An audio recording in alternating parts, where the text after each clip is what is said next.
So, bombs have been with us in Eve Echoes for what has it been now? A month, maybe more? I've not been keeping track.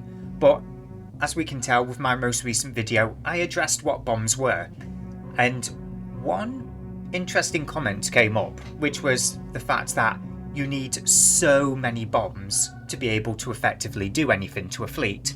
And I thought, yeah, that seems interesting. Now, I hadn't run my numbers at that point in time, so all you can do is trust what people are saying. And I thought, why don't I actually run the numbers? Now, I don't have any CTA fits because it's been that long since I've actually been able to attend a CTA. So I just pulled up some fittings that I already have kicking around in my hangar and just applied the numbers, had a look at each and every one of these bombs, and yeah, just tried to figure out exactly how many bombs it would take to destroy each and every one of my ships. So yeah, that is the purpose of today's video. Today's video is just to give us a rough idea of how many of each of these bombs that you need to take out certain ships. So for this video, I've gone with my Coverter 2, my Apocalypse Navy issue that I use for Dormant Realm 2s and for regular PvE, and then a Nightmare fitting that was originally fitted for Dormant Realm 2s, but I swapped out the shield boosters for shield extenders, because it is kind of irrelevant having shield boosters against these bombs, isn't it? You don't have shield boosters in CTA fits, and this is the closest to a CTA fit I'm going to come across, let's be honest. But anyway, so that will be the purpose of today's video, and we're going to start off by just having a quick look at bombs. As we can see, we have all of these different bombs, and they all come with different strengths. So we've got Type 1, 2 and 3, Type 3 being the most expensive and the most dangerous, coming in at 30,000 damage. Each and every one of these bombs, whether it's Electron, Scorch, Concussion and Shrapnel, they all follow the same amount of damage, it's just the damage type that varies. With Void bombs, we exclusively do capacitor damage, so we're not really going to be looking at these ones. And with Inferno, the interesting thing with Inferno is it does the same total amount of damage as its equivalent with Electron, Scorch, Concussion and Shrapnel, but it also does neutralization, so capacitor neutralization, which arguably makes it the best of them all, which is probably why it looks like it's the most expensive. But we're going to be going off of the numbers that we find across these Type 1, 2 and 3s anyway. And as I'll just flash it up on screen at the moment, as you can see, I have already plucked all of the numbers out of the game and just put them there for reference. So yeah, I shall disable that ever so quickly. And oh no, I disabled my camera then. I'm really bad at this, have you noticed? Let's move on anyway. So we're going to start off not with the Nightmare that I'm currently in. We're going to start off with my Coverter 2. Now, the numbers I pulled for this, I pulled whilst I was docked up. I didn't see the point in undocking just to activate one shield hardener. It's not going to make a massive amount of difference, I honestly expect. So let's have a look at the Coverter 1. So, while this is loading, because my tablet is not the fastest of devices, I'm just going to get myself set up over here. So here we go. I'm in my Coverter 1. We'll pull up the fittings. Don't really need to hide the fittings from you guys, let's be honest. Either I'll be hiding in station or I'll be hiding with the cloak on. Either way, doesn't really matter. So let's have a look at defense. So this is what we're looking at with my Coverter 2 for defense. It is the weakest of the ships that I will be displaying here today. And yep, so now you've had a chance to look at those stats. Let's bring up again my Excel page. And as we can see up top here, I should have really hidden all of this below here, shouldn't I? Just so that you don't look at this and go, okay, I know what I need to do. Go away now, Hale. But anyway, looking at the Coverter 2, for Type 1 bombs, if we're looking at, say, EM, you need over 3 bombs to take this out if you're using Type 1. Unless you're hitting me with kinetic, in which case you can just get away with 3 kinetic bombs to knock me out. And there's the formula. Oh, actually, you guys can't see the formula when it's like that. There we go. See, I've done a proper formula to figure it all out. I didn't just pluck the number out of thin air, just to give you guys some confidence there. But anyway, to knock out this Coverter 2 with Type 3 bombs, Type 1 kinetic bombs, sorry about that bit there, you only need 3. You could destroy me outright with 2 bombs of any kind, if you're using Type 2 that is, so yeah, that's a bonus. Now, what about this number here? Let's just give it more decimal places, just to see, and yeah. Kinetic, once again, my ship's overall weakness. You can actually kill me with 1 Type 3 bomb. 1. So that's quite interesting, isn't it? You can kill me with 1 Type 3 bomb. But how often are you going to be launching a single bomb at a Coverter 2? Maybe you come up against a solo mining fleet, you know, some multi-boxer who's not paying attention, and you manage to one-shot a bunch of Coverter 2s all at once. That would be quite nice, but the odds of that happening are quite low. So let's move on. Let's move on to the Apocalypse PvE ship that I've currently got. So let's change ships whilst in fact, there's no point scrolling on that side, is there? Let's get rid of the window capture for a second and try to press the right button. I'm going to try to press the right button. I am famous with myself for always pressing the wrong button, and we're not going for the Apocalypse Striker because if I had to guess, that would probably take half as many hits. Just guessing there. Just guessing. Do not quote me on it at all whatsoever. Come on, tablet. You can load faster than this. Come on. You know why it's loading slow, don't you? For this video, I decided I needed the graphics to actually look good, which is why the frame rate is so appalling. Yeah, I dialed the settings up just for the video. But anyway, here we go. We are now into the realm of defense. There we can see my shield hit points, my resistances, the same for the armor, and the same for the hull. These are the numbers that I plucked, and once again, I don't need to undock to get the raw numbers for this, because there's no hardeners. This is probably your typical PvE fit, you know, swapping out a couple of modules here or there. This is what I use for Dormant Realms in solo PvE when I'm sniping from a distance. So let's go back to our little sheet. Now, if you want to destroy me with Type 1 bombs, the nice, lovely, cheap ones, whatever the damage type is, you're going to need 20 bombs. So this is starting to get into the realm of what that commenter was saying. You need a ridiculous amount of bombs. The odds are this is not going to ever get hit by 20 bombs whatsoever. So let's move along. Now we need 10 bombs to outright take out this ship. Again, if I'm exposing myself to 10 bombs, I am seriously doing something wrong. And that's for Type 2. If we move on to Type 3, and this is where I realise I never actually updated the text on this particular cell. There we go. That says Type 3 bombs now. I'm very good at preparation, aren't I? Anyway, we need 7 bombs of any kind for Type 3 to take out my Apocalypse Navy issue that's built for PvE. Okay, so throw in a few tanking modules to make it a suitable, what do you call it? A suitable doctrine fit. There we go. I forgot the word then.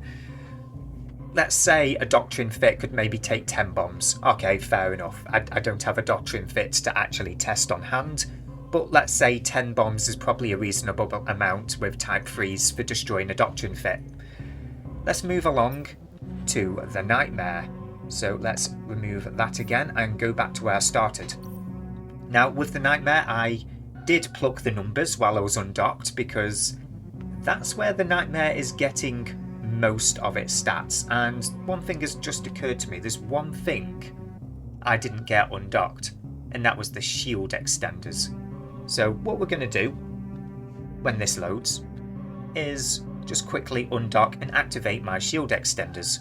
But before I do, let's check local. Let's check local. Yeah, I'm all clear. So we're just going to quickly undock.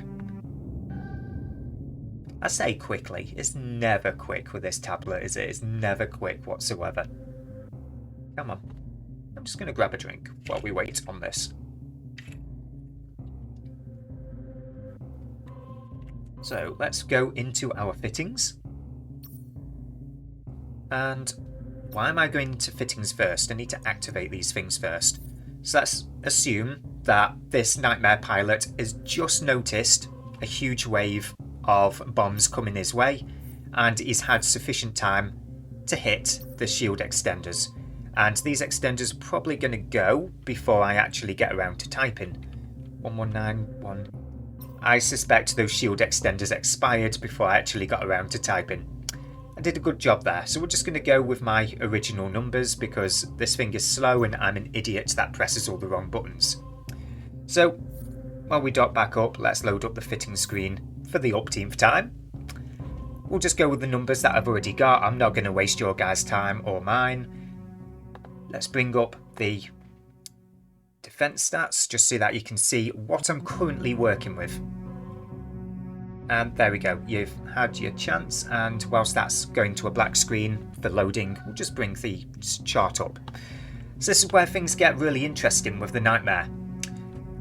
To be able to take it out, if you're taking out this particular Nightmare with either EM or thermal when my shield extenders are not running, and just to give you an idea of the fitting, there's the fitting.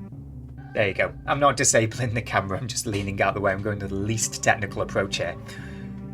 To take this out without the shield extenders running, you need 33 EM or thermal Type 1 bombs or 32 kinetic or explosive Type 1 bombs. That's a bit unreasonable. If you were running a CTA fleet, you would not have 33 bombers running Type 1 bombs. Those 33 bombers would be so much better suited just flying your regular DPS and logistics ships. It'd just be better off that way. Moving into Type 2, we're getting a bit more reasonable. With 15 or 16 bombs, Type 2, you can take out this Nightmare. That's right, just take it out with 15 or 16 bombs. And if we move to Type 3, which I find quite interesting, 11 bombs completely wipes out this Nightmare. Now, one thing you have to bear in mind is that these bombs, most likely, and I say most likely because I've not seen it myself yet, I can only assume this to be the case, but I would expect them to ignore the Nightmare's shield when it comes to hitting targets within the shield, because if the bomb lands inside the shield because the bombers are lined up perfectly against the Nightmare, they explode inside the shield, everything inside the shield gets damaged. So let's say you only got a stealth bomber wing of 5 bombers. That's still quite brutal, because all of the ships that aren't half as tanked as this Nightmare are just dead. Let's have a look at your Logi ships, for example. Whether it's the Scythe or the Logicane or the Hurricane Logistics as it's properly known, those are probably going to die before the Nightmare. I mean, think about it. You've got ships in there that'll have half as much tank as the Nightmare. Even if the bombs don't take out the Nightmare, if you take out the Nightmare's support, whether it be its DPS or its logistics, it doesn't really matter if you don't kill it in a single volley. And let's also take into account the fact that the bombs aren't the only thing that's going to be hitting that Nightmare, are they? That Nightmare could be at 80% shields when those bombs explode, because there's already things attacking it. In that case, you only need 8 of them. You only need 8 bombs in that particular case to destroy it. And if you've got pilots that don't really like flying big expensive ships, or they can't fly battleships for whatever reason, maybe they're just always late to the CTA like I would be, and they exclusively fly stealth bombers because they can move around on their own accord. There you go. I mean, if I was a alliance person, you know, a big top dog alliance person that was responsible for setting up doctrines and whatnot, I would introduce into the doctrine, and this would be as a way of including more players in CTAs and stuff, because there are players like me that literally log into the game for 20 to 30 minute play sessions. That's literally how long I play the game for, usually at a time. You might stretch it to an hour and a half on a Sunday morning when I've got nothing to do, but that's about it.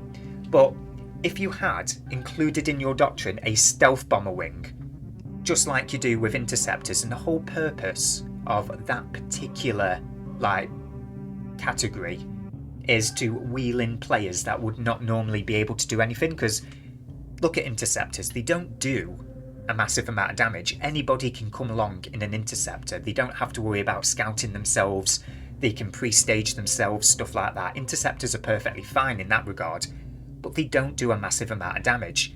If you had stealth bombers, these people would be able to pre-stage themselves, they'd be able to show up for just 20 minutes of that CTA as part of a stealth bomber wing, and it'd be a lot more inviting, let's say, for players that have a lot less time that still want to make that contribution. Of course, it'd be a little bit awkward on the micromanaging of things for the Stealth Bomber Wing FC. I guess the Stealth Bomber Wing FC would have to be completely independent of the main FCs and have to actively micromanage his own Stealth Bomber pilots coming and going. But that's a whole other skill that people could learn. And it's just a nice little way of bringing more pilots in, because you don't have to say, okay, we're going to get rid of this particular cruiser, we're going to get rid of this particular battle cruiser, we're going to axe this particular role just to bring in stealth bombers. No, you can actually recruit players that usually fill that time slot whereby they only have 20 minutes to spend, on stealth bombers. It is a viable approach. I mean, it might not work. It might be that everybody else in the comments section comes along and says, I only have 20 minutes to spend, Hale, and I would never go in a stealth bomber. Okay, fair enough, proven wrong already. But it's an interesting approach to try, and there's no harm in including stealth bombers in Alliance doctrines just to see if this works. I mean, what harm can befall it? But anyway, this is something I'd love to see, and I might actually start paying attention to those PvP videos that tends to be uploaded for Eve Echoes on YouTube, if only to look for actual stealth bomber runs, successful ones.